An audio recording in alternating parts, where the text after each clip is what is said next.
I'm going to ask you a simple question. Who is Gordon Ramsay? Just kidding. You know who Gordon Ramsay is. Here's what I'm actually going to ask you. What is Gordon Ramsay? He's a celebrity chef, restaurateur, TV personality. What do I mean by TV personality? I mean somebody who's prominent in reality TV. But I think that being involved in reality TV, especially in an authority or expert role, kinda has implications. So how does Gordon Ramsay reflect back on the rest of reality TV, and why does that matter? Let me share my findings.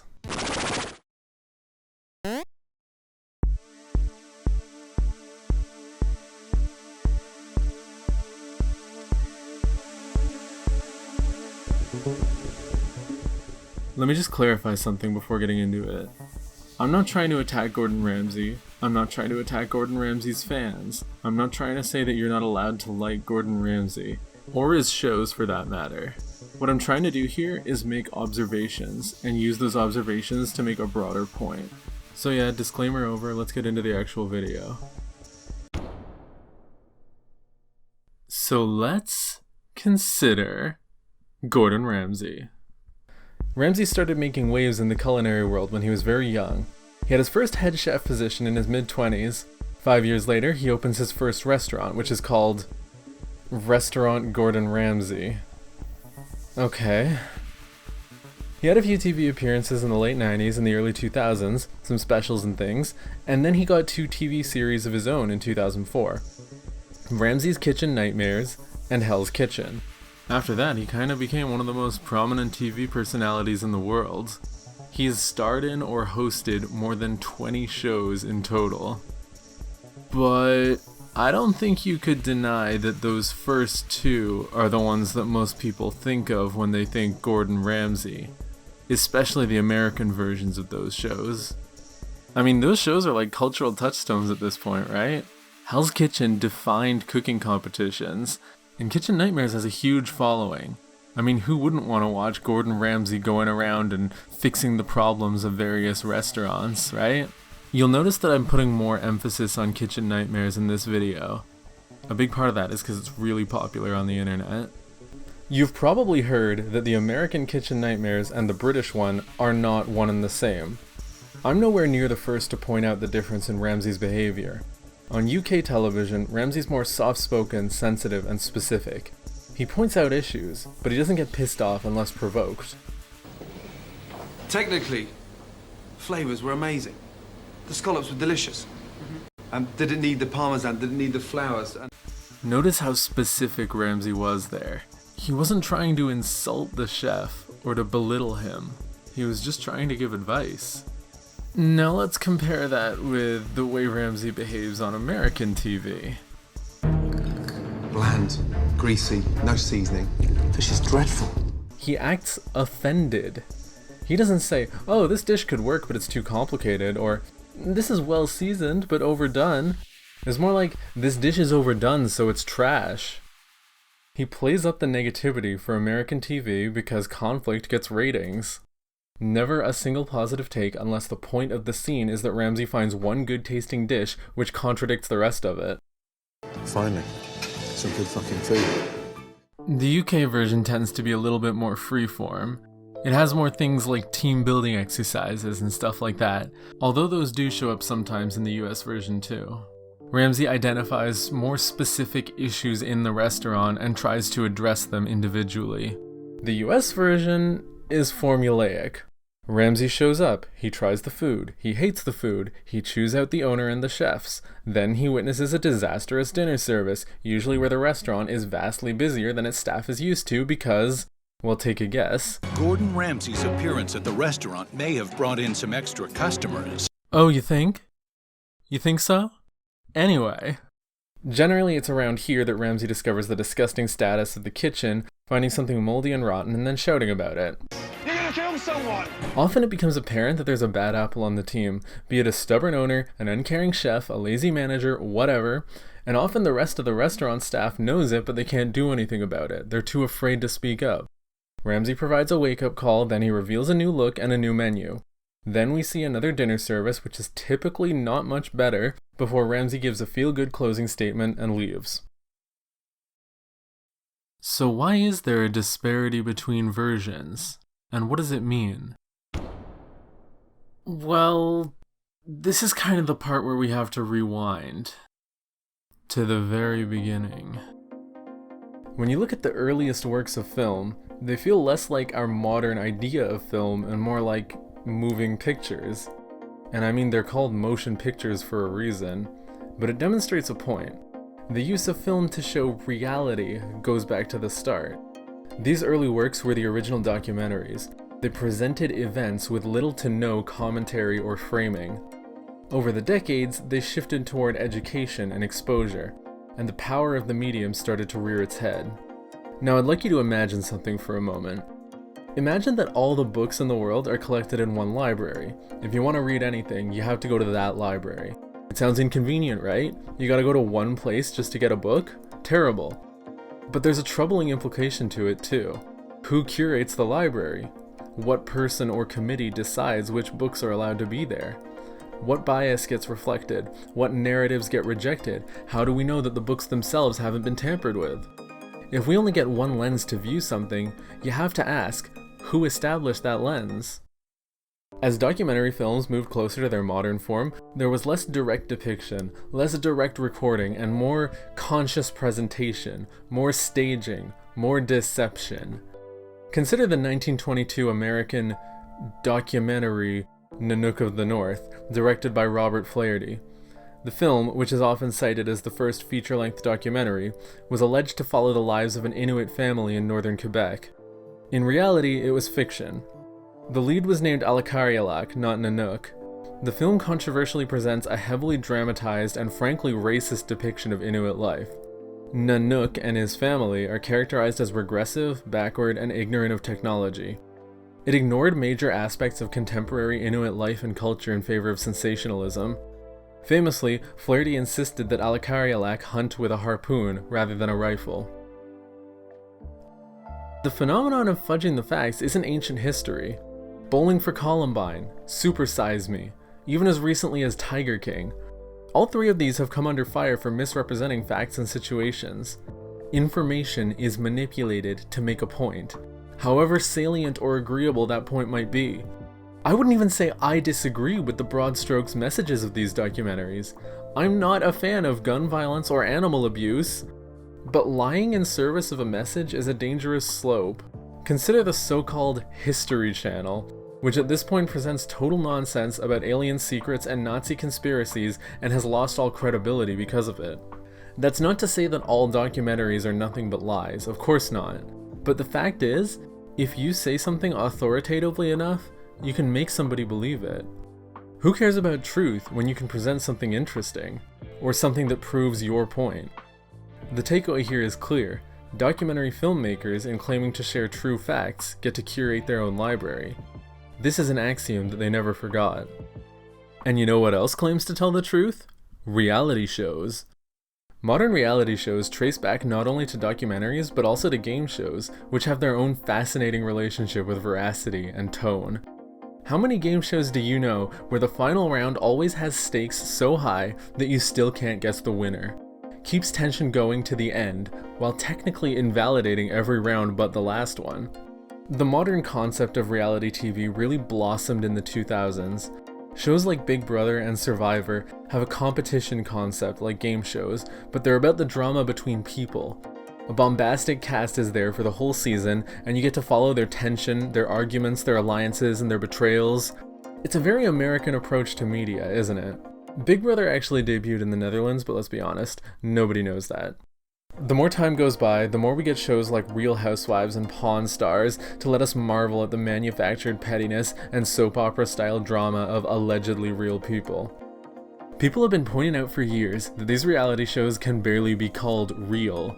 We see interactions and plots that are so ridiculous they feel scripted, and editing is used to not only single out the interesting pieces, but to reframe entire scenes. The DNA that links reality shows to documentaries decayed over time, but the capacity to curate the version of reality you want to show stays the same. So what's really the problem with that? Documentaries lie in service of a message. Reality shows lie to keep things exciting. Doesn't that seem more harmless? I find the presence of that misdirection troubling though. The fact that these media producers lie so easily, so readily, and with such impunity worries me. Maybe pointing out the fakeness of reality shows seems like it's just poking fun at them, but I think recognizing and acknowledging when you're being lied to is vital. Besides, it's not always benign. Consider some of the allegations around Dr. Oz and Dr. Phil. That's what brings us to Gordon Ramsay. That's right, folks, we're finally back on the main topic.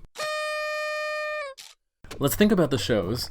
Hell's Kitchen kinda has a seasonal format like those other shows, but Kitchen Nightmares has a tighter style. Each episode has its own location and cast. That means you can watch almost any episode with no need for context or commitment, and I think that contributes to its popularity. So let's look again at the distinction between the US and UK versions. Here's a few seconds of British Kitchen Nightmares. 9:10, went outside, have a quick chat with customers, and all of a sudden I started seeing this food coming back. Huh? Where do you think? And here's a few seconds of American Kitchen Nightmares. We don't really have a chef. How can we not have a chef? The difference is pretty obvious. The British show uses very little music and no sound effects. The American show uses dramatic music all the time. In fact, the music is more dramatic than what you'd hear in most fictional shows, and constant sound effects. Sirens, What is that? Oh my god. cymbal rolls, orchestral strikes. Seriously, watch an episode of the American Kitchen Nightmares and just try to count the sound effects. Once it's been pointed out, you can't stop noticing it. And let me tell you, when you start noticing it, it gets annoying. The American version is generally pumped with melodrama until it's barely even about restaurants and food at all. It's more about the internal drama of the restaurant and also Gordon Ramsay pretending to vomit. Oh dear. The UK show tends to present extended scenes with relatively minimal editing. The US show over-edits its scenes into oblivion. In the UK show, Ramsay doesn't gut restaurants from the inside out. He often makes suggestions, even insistent ones, but he usually doesn't replace the wallpaper. In the US show, like I said earlier, he overhauls the restaurant, he shapes it in his own image. In both shows, Ramsay asserts that he has good intentions. In the UK, he sticks to that story a bit harder. In the US, he takes any chance to spit abuse. You want back? You guys look like a bunch of fucking idiots. And you're a fucking joke. This distinction is the Gordon Ramsay dilemma. The first obvious question here is, well, what does that say about American media? What does it say about American audiences? Is an over-edited, over-commercialized, overwrought drama fest what American audiences want? Is rage, mistreatment, and cruelty what American audiences want? Is it what American media companies think American audiences want? I mean, there's no denying it's a popular show. Official YouTube uploads of the episodes are consistently getting views in the millions. The format does so well that Ramsay himself replicated it in other shows, Hotel Hell, 24 Hours to Hell and Back, to say nothing of other emulators like Bar Rescue and Restaurant Impossible. A lot of other reality shows seem to mainly have fans in the guilty pleasure sense, like, I know it's shitty, but it's so fun. How many people watch The Bachelor in earnest, and how many people watch it to laugh at it or to pick it apart? But even though the American Kitchen Nightmares has more in common with those trashy reality shows than with its own UK counterpart, it seems to attract a more earnest audience than other reality shows. There's tons of memes about it, usually agreeing with Ramsay's own takes. Another thing I can't deny is that I enjoy watching the American show. I wouldn't feel I had anything worth saying about it if I hadn't watched a pretty serious amount of it. The commercial, gooey drama of it has this undeniable fun factor. What the show lacks though is substance. Remember what I said earlier about the manipulation of information? It's everywhere here. There's always been a language to cinema. If you cut back and forth between two things, you give the impression of synchronicity. These things are happening at the same time. These things are impacting one another or reflecting on one another. Look at this. I'm closing the place down. Switch it off. Gordon shouts to shut the kitchen down, cut to this person reacting. The implication is that person reacted directly at that moment. We, the audience, can't verify whether there's actually a connection there. We just have to trust what we're told. That's an innocuous example. Take a look at this. Where's that from? That's been sliced. Where's that tomato gone? Has a customer just been served a slice of tomato? Where is it? So there's half a rotten tomato in the kitchen. Was there half a tomato that sat there and rotted? Was there a whole rotten tomato that got cut in half? Was there a tomato that was rotten on one side, which the chef didn't notice? None of these are good situations. They all reflect poorly on the general kitchen hygiene, but the show doesn't give us room to think. Cuts to a man eating a dish with tomato in it. The implication is clear. This is happening at the same time. This tomato is that tomato. This guy is eating the other half of that rotten tomato. The negative space kinda reveals their hand though. The guy isn't even shown complaining. I mean, we don't have any evidence of when he was eating. It could have been hours before Ramsay's horrid tomato discovery TM. But the show uses a universal language to try and tell us that this man's eaten something nasty. Let me be clear. I don't believe this show is scripted. At least not fully. A lot of reality shows are thought to be, but this one feels at least a little bit genuine. The way people speak often feels genuinely spontaneous. There definitely tends to be an air of performance coming from the excitement of being on TV. Said, "Hello, my name's Nino." That said, there are situations that feel constructed. No. You okay? Yeah, I'm okay. I'm okay, Gordon. When the memorific Nino awkwardly approaches Ramsay, Ramsay is already prepared to act annoyed. How dare you approach me? The entire vibe of it though makes me think Nino was prompted to approach him. I can't prove that any more than I can disprove that this guy's eating a toxic murder tomato, but within the context of the episode, it just feels too much like a moment. Consider the infamous Amy's Baking Company episode, season 6 finale, which exploded on social media in 2013. This episode demonstrates that there is enough awareness of the show's formula to subvert it. As soon as Ramsay comes in, the titular Amy goes out of her way to show off how hygienic the kitchen is. But the reveal of the filthy, nasty, icky, wicky state of the kitchen is supposed to come at the end of the first act, not be contradicted as soon as Gordon arrives. And beyond that, Ramsay likes the first dish he's served. They're practically waving their arms at the audience, saying, "Look, look, this one's different." The problem, as I'm sure you've heard, turns out to be Amy's vitriolic attitude. And some of the food she serves later does turn out to be bad. It's a stressful episode where Amy repeatedly lashes out, and I'm not here to defend her behavior. It's just that arm waving feels off. Maybe Amy did, completely unprompted, want to show off the cleanliness of her kitchen.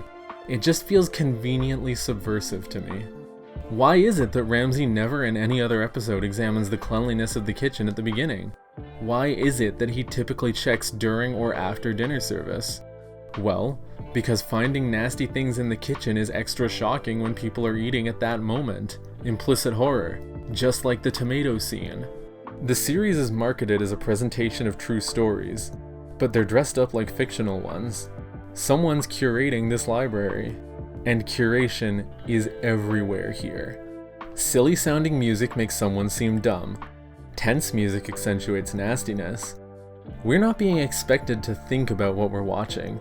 We're being asked to swallow whole whatever narrative can best capture the disarray of the restaurants and how much they need Gordon Ramsay to save them. And that's what the ethos of the show is. They need Gordon Ramsay to save them. Here's another observation about reality TV. When you watch reality TV, you're usually not at eye level with the people in the show. You look up at them, or you look down. Sometimes the subjects have talents that you're supposed to admire or to wish that you had.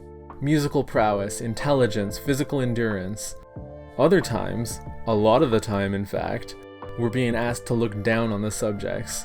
See how stupid their decision making is? See how self-righteous and petty they are? Aren't you glad you're not them? How many shows are there that center themselves around people being the worst at something? And the American Kitchen Nightmares wants us to look down. See how lazy this guy is? See what bad decisions this guy makes? See how pointlessly confrontational this person is? The show places us at Ramsay's eye. He often exits the restaurant and speaks directly to the camera, telling us the sharp imperatives about what the restaurant must do to save themselves. The show doesn't entertain the idea that Gordon Ramsay could be wrong, or that anyone else could be right. We're pasted into his power fantasy. And the looking down applies to Hell's Kitchen too. Even though the contestants are professional chefs, the audience is expected to look down on them when they get stressed and make mistakes. When Gordon Ramsay shouts at someone, we are to understand that they deserve to be shouted at, deserve to be sworn at, deserve to be called names. But even as we look down alongside him, we're being asked to look up to him. He's the only one here that's smart enough to know how to do anything right. We are to respect his perspective, feel like he's doing us a favor by sharing it. We are elevated to his level. We are granted the right to look down the way he does. We are permitted to sit on his shoulder. And there's no way this happens by coincidence. Ramsay is performing non-stop. He puts on whatever tone he needs to, says whatever words he needs to make that show interesting. He is a performer. And as he performs, he carries himself in a very deliberate way. He chooses his words carefully. Through language, he always tries to make people feel guilty and position himself above them. He moralizes failure. I don't know what to say. I mean, it's almost like you guys have just, given up. He tells people that they need to pick themselves up and stop deluding themselves. But it's more than that. He escalates situations while still making himself look right. Look how he acts during conflict. He's a tall guy and he uses that height. He leans in, he imposes, he forces the other guy to recede and to look up at him. He makes himself look powerful. He is determined to be the most powerful and most correct person. He reacts to every challenge with wording that implies that his opponent is misguided. Allegedly, Hell's Kitchen contestants meet with psychologists and get treated to spa days before they get sent home. That's how stressful it is to do that show. But Ramsay also knows when it's more effective to characterize himself calmly. Remember that viral clip of the guy trying to curse Ramsay out? I ain't no fucking bitch, chef. I don't give a fuck. Ramsay's calm and reserved here. Instead of righteous fury, it's righteous passivity. This guy's the aggressor. Ramsay's above that. Let's go back to Amy's Baking Company for a moment. I know, I'm sorry. The episode ends with Ramsay deciding that the restaurant is beyond saving. He keeps calm when telling the owners that. He could shout. He could say something as vitriolic as the things Amy says. But he's quiet. He's not the hammer of God this time, he's just the messenger. There's effort in his voice to emphasize what a tragedy this is. They can't help people. They can't help themselves. Ramsay is constantly cultivating his image. His behavior is always conscious. All of this, not just his approach to conflict, but everything I've said, Ramsay's behavior, the characterizing of the people around him, the production and structure of the shows, the shaky relationship with facts, it adds up to something. I am nowhere near the first to point out that Gordon Ramsay likes being an authority. He is a known perfectionist, and that extends to his public image. Gordon Ramsay wants to be the authority. He wants to be better than other people. This is his doctrine. There are objective right and wrong perspectives on any given situation. Gordon Ramsay is right, and those who disagree are wrong. Correctness is measured by how much you agree with Gordon Ramsay. Those who disagree with Gordon Ramsay aren't willing to help themselves. Gordon Ramsay is the metric for success. Gordon Ramsay knows what you're doing wrong. Gordon Ramsay is the only one who can save you. Decorate your restaurant in Gordon Ramsay's style. Serve the food that Gordon Ramsay serves. Submit to Gordon Ramsay. Gordon Ramsay is your god. And when you think about it, even if you assume that he is right, that he genuinely knows the only route to success for any restaurant, and that he could never make a mistake, would that make his behaviors okay? What his shows, especially the American ones, take as a given is that if you're quote-unquote better at something than someone else, you get to talk down to them. If you have succeeded where someone else has failed, you can be nasty to them. Now, you know how annoying it is when celebrities act like they're just like you, but when they act like they're better than you, dear God. The untruth of reality TV tries to uphold this narrative, but it falls apart under scrutiny. 80% of the restaurants on either version of Kitchen Nightmares have since gone under.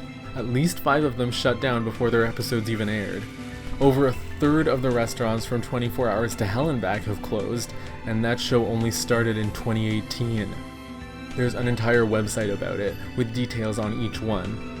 The fact that the restaurants on the British show still weren't saved kinda tells us that Ramsay's ability or inability to save the day is irrespective of the attitude he brings to the show. But this is never taken to reflect on his ability or the legitimacy of the shows.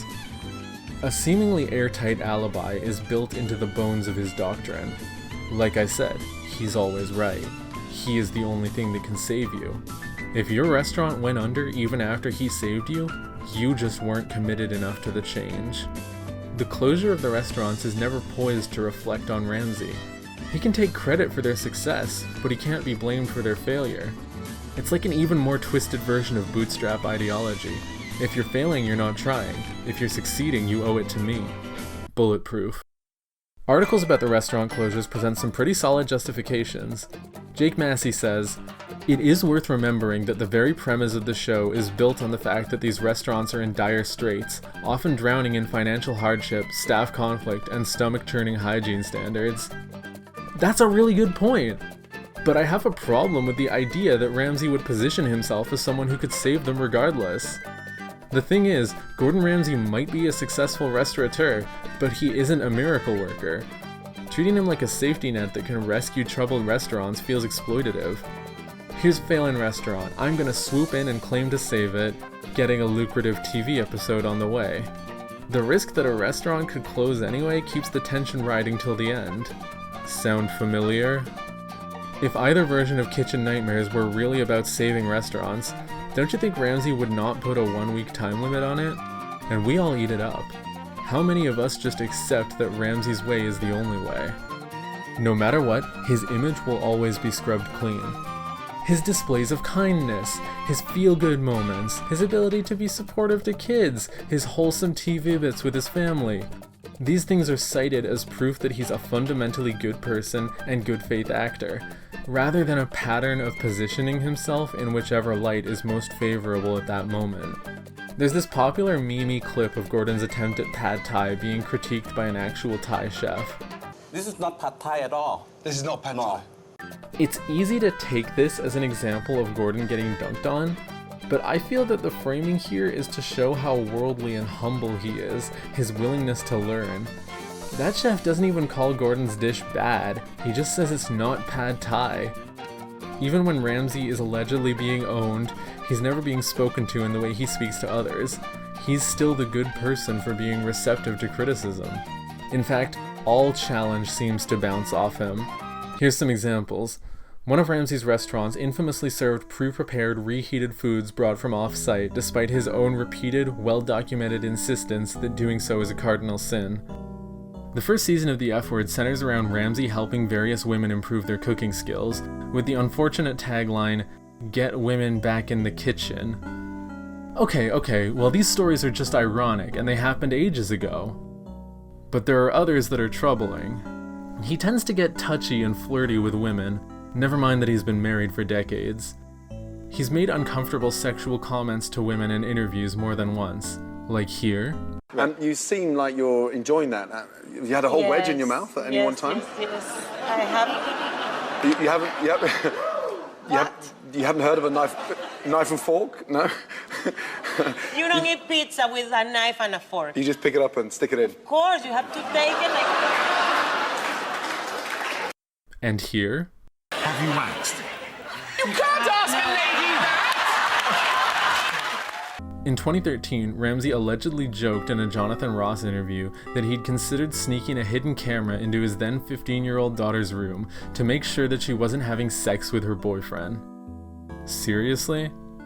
Do take that one with a grain of salt because I couldn't find footage of it, but it was reported on after the show was recorded and before it aired, so it could have been edited out in response to the reports.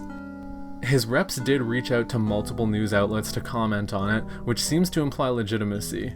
The reps say that it was misinterpreted and only done to tease his daughter. Would that make it acceptable though? What the interview footage does show is Ramsay repeatedly implying that his teen daughter had been having sex instead of studying and telling her boyfriend to keep his hands to himself. And I'm not going to get into the time he dressed as a woman for a gag recently. These facts are uncomfortable, but are never really taken to reflect on his character. Now, I'm not trying to cancel Gordon Ramsay. I'm not even gonna say he's a bad person. You form your own opinion. I'm just trying to illustrate that he has flaws, contrary to the image he tries to maintain. There's a certain line Ramsay's used more than once in Kitchen Nightmares. It's got nothing to do with TV. Fuck the TV. This is real for me. It's not about the show. This isn't TV to me. I think it's pretty clear though that it is. Ramsay performs constantly. He acts theatrical. He's the hero of the story. He is so good at making challenge slide off that he can host a TV show and claim not to care about it. And here's the thing, it works. In the moment, if you're not thinking critically, it's very easy to just believe that Ramsay happens to be right all the time. It's easy to forget that a person cannot be unilaterally right all the time. Like I said earlier, so many memes and comments side with Ramsay, swallowing the show's narratives. I repeatedly implied that Ramsay's appeal to authority is more prominent in American TV, probably as a result of the values of American media. But frankly, this sense of eternal correctness is still on display on UK television. It's present even in just the concept of making a show about going to failing restaurants and saving them. He's still a savior figure, it's just more subtle over there because the shows are less bombastic. The grandeur of American TV makes it obvious. I don't think Gordon Ramsay is evil. I'm not sure anybody is. But I don't think we should just accept it when we're implicitly told that he or anybody is 100% flawless. The Gordon Ramsay dilemma, the distinction between his portrayal in the UK and the US, may highlight a difference in cultural values and approaches to media. But more than that, I think it lays bare a deeper problem, the valorization of authority. If we allow authority figures to be untouchable, a person who is good at making themselves seem like an authority becomes untouchable. I think the culprit here is modern celebrity culture. We shouldn't be putting people on pedestals. We shouldn't be allowing people to say, my way is the only way, you'll only succeed if you do what I do. That's a dangerous road to go down. Reality stars should not be able to forge cults of personality, and neither should anybody else. We need to engage critically and carefully with what we see. We need to assess what information is being given and what's being withheld. We need to consider who's curating the library. Maybe it's not a huge deal that Gordon Ramsay presents himself as the eternal smartest man in the room. But there are people in the world who can and will leverage authority in dangerous ways, and we need to recognize when we're being misled. Alakarialak was not named Nanook. This guy did not eat a lethal tomato, and Gordon Ramsay is not always right.